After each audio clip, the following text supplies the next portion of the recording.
Now, ladies and gentlemen, This is the Pants Free Podcast. Originating from mfpod.com. Good morning and welcome to Dallas-Fort Worth International Airport. That's where you are? Yes. What are you doing right now? Are you getting schnockered? Yes, I'm getting schnockered with the famous Tiggin Irish pubs make the most of your layover with their Irish coffee. Oh, awesome. Now I want one. Yeah, they do some creative stuff with their Irish coffee. They make little circles of chocolate in the top of it, so you can go dizzy with delight. Do you often find yourself using that as an option, going dizzy with delight? I go dizzy very easily. Well, It doesn't just take an Irish coffee, I'll tell you. well, Nick, we missed you on the podcast yesterday, the last couple of days, because you were unavailable because your bosses were in town.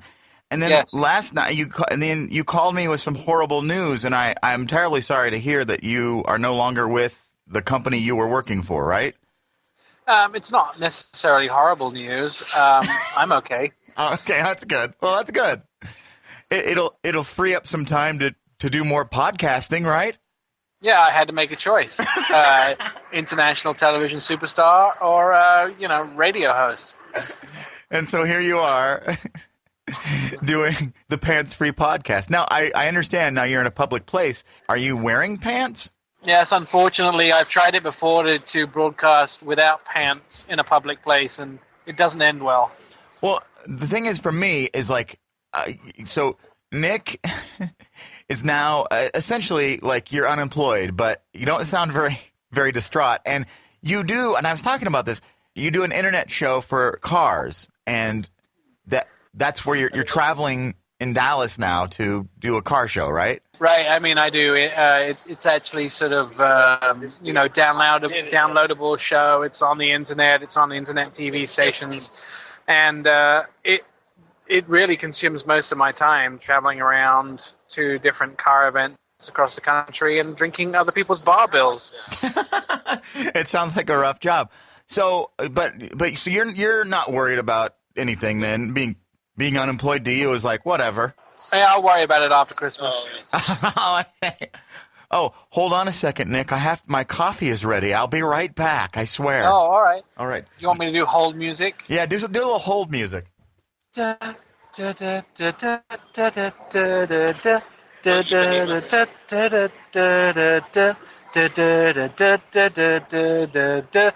in aisle 5. I'm coming. Can you hear me? Yeah, just about.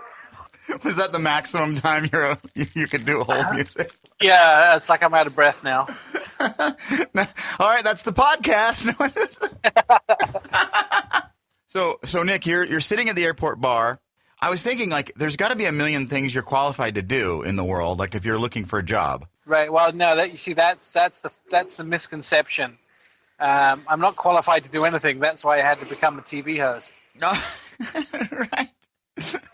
So if I were to send this podcast to potential employers, I should probably edit this part out, right? Yeah, absolutely. I see. No, by the time you've spent editing out all the things that you can't use on air, we have a 32-second show. Right. Exactly. And that's why we just let it go for like 20 or 30 minutes, because we're like, we can't edit out everything. Gosh. Right. Well, it's interesting that those people, they listen to my regular appearance on the radio or on Pants Free Podcast or wherever they listen to it, and they don't understand that the 30 minutes that they hear every day actually took us 6 hours to make. It sounds like it's been slapped together, but believe me, we toil for days on each episode. Yeah, you should experience it when we don't edit it down. You know, I want to play a game where we blindfold you in your kitchen and have you with your mouth identify certain vegetables.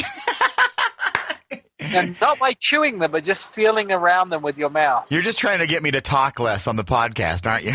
No, I want to see how you deal with a cucumber. So you've had a lot of jobs in your lifetime. What are some of the jobs you've had outside of broadcasting? I was a pants folder for Marks and Spencer's. Was that like an English, like the Gap or something? No, it's like the English Nordstrom's. Oh, okay. Maybe not. Maybe more Macy's than Nordstrom's. I don't know. I've been a paramedic. I've been a chef. What else have I done? You were like an actual chef, or like a cook that was better than most cooks? I called myself a chef. My training was 20 minutes and a health guidance form I had to fill out. I mean, I worked in sort of, like several factories as a real young kid, like 17, 18. Worked in a bird's eye factory, and I worked in a couple of factories that made the plastic cups that go on top of the cough syrup, the NyQuil cups. Nuh-uh. Yeah. That's pretty cool. I ran the machine. So these plastic cups are injection molded. Yeah. And if you ever look on the bottom of them, there's a tiny little nipple, which is where the injection happens. And what happened was the machine was slightly malfunctioning, and it left a string off the bottom of the nipple.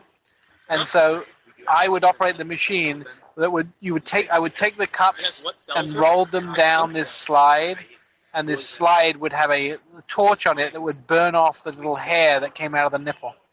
So I was a nipple hair medicine cup burner. Oh my God.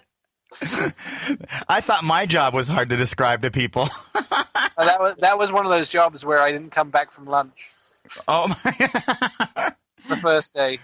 Was like, because you mean like the first day you worked there for a day? Yeah, not even a day. I just went to lunch and didn't come back. American Airlines stewardesses wearing a halo is not a Halloween costume. Just saying. Well, they do have wings, right? So that's already there. Yes, I know. But you know what was funny this morning? When I got onto the flight in Portland, the woman operating the gates, it was C9 at Portland International Airport, was dressed as a cow, and she had face makeup on, and she had udders, and I could not stop staring at her udders. I mean, like, I felt like I shouldn't be looking at her udders because it was wrong, but I couldn't stop looking at her udders. Did she notice that you were looking at her udders? Because that's even more weird. No, I don't think so. Wow. She had to know people were staring at them all day. Right. Wow. Yeah, no, it was just weird. There was somebody else at the American Airlines counter was wearing an orange T-shirt, and I don't usually, which I don't think counts as a Halloween costume either, but I don't usually. Oh, they're making announcements. Is that really loud? Oh, it's really loud. Tell them, hey, we're trying to do a podcast here. Excuse me, ma'am. Hello, ma'am. Hi. I need you to be quiet because you're interrupting my radio. Thank you. Oh dear, I think I'm making enemies here. So Nick, you're going to be doing like what? Like television, stuff like that? You're going to be on the TVs? I'm doing a version of my Nik and Nick show. I don't know what that is. You've mentioned this before, but I think we edited that out of the podcast. Okay, well, don't edit it out this time. You go to Facebook, Nik and Nick, and I'm NIK, and the other Nick is NICK. Oh, we lost the connection to... Oh, what? Don't be telling me you can't hear me now. You can watch it at Nick, you can go to Nik and Nick page and like it. You can watch the video. That's the only place in the world you can see it. Fine, I will put a link to your Facebook page in the comments section of the podcast. Gosh. The other Nick who I'm with is a Denver native. Oh, no way. I'm sorry. Yeah, I know. Here, hang on a second. I'll let you talk to him. Uh-oh. Hey there. I can't believe you're traveling with Nick Miles. I'm really sorry. Volkswagen made me. They're like, we're sorry, we can't book a separate flight. You're going to sit right next to him the whole time. Have fun. I said I'd rather drive, and they said that wasn't an option. So a car show, and you're not allowed to drive. That seems wrong. No, you'd think. So how does Nick wrangle into hanging out with or spending time with you? We spent some time in prison. Oh, okay, you too. Yeah, and so and I kind of feel like he cut a guy when I was in there, and I was like, he knows where I live, so I'm just gonna be cool with whatever. Hey, let's do a podcast and take our pants off together. Okay, yeah, just don't hurt me. No, I don't want to get shanked. I've seen you in action. Nick's trying to pull the phone away from me. He's really good to talk to you again. Apparently, we're not supposed to. We're divulging too much information to each other. Yeah, we'll get along too well, and then we'll just cut him out of the picture. Exactly. Well, Nick, the Marconi show. We are posting the link to your Nik and Nick show on the comments of the podcast, so everyone in the world will now be watching you. So don't suck. All right. Well, it's too late for that. We'll try to up it for this next video then. All right, cool, man. Nice to talk to you. Thank you. You too. See, he's a complete schmuck, isn't he? Yeah, Nick, your nightmares will come true. Now I kind of want to have him on another podcast. See? Is that why you've kept us apart for so long? Yeah, he's actually a very funny guy. Well, yeah, he seems very, very cool. He's only a funny guy on Wednesdays between 8 and 8:30. Oh, I see. Well, Nick, I know you have a flight to catch. So wait, you're at the airport in Dallas. Then where's your final destination? Santa Fe, New Mexico. Oh, wow. You know, one of the things that they're really, really big about in Santa Fe is like the Native Indian art and then pottery and art. And so we're going to do the scene from Ghosts together this afternoon. Oh, that should be awkward. Well, it might be awkward for you. We're going to enjoy ourselves. Wait, which part are you going to be playing? Are you going to be part of the demi role? I'll be the guy behind. Well, Nick, I, of course, appreciate you joining me from the airport, and I hope that we can talk again tomorrow and the next day and the next day after that, and then we're going to be BFFs for life, okay? Yeah, absolutely, until my next job kicks in. Yeah, that's the thing is now that you're, you have a lot of free time, I am going to put you to work, sir. All those projects I thought I might have to do. Yes, and now you have no excuse but to do them. Oh, wow. So until next time, this is Marconi for Nick Miles saying, I love me some bread pudding. Buongiorno. Marconi, Marconi, The Marconi feed. Bing.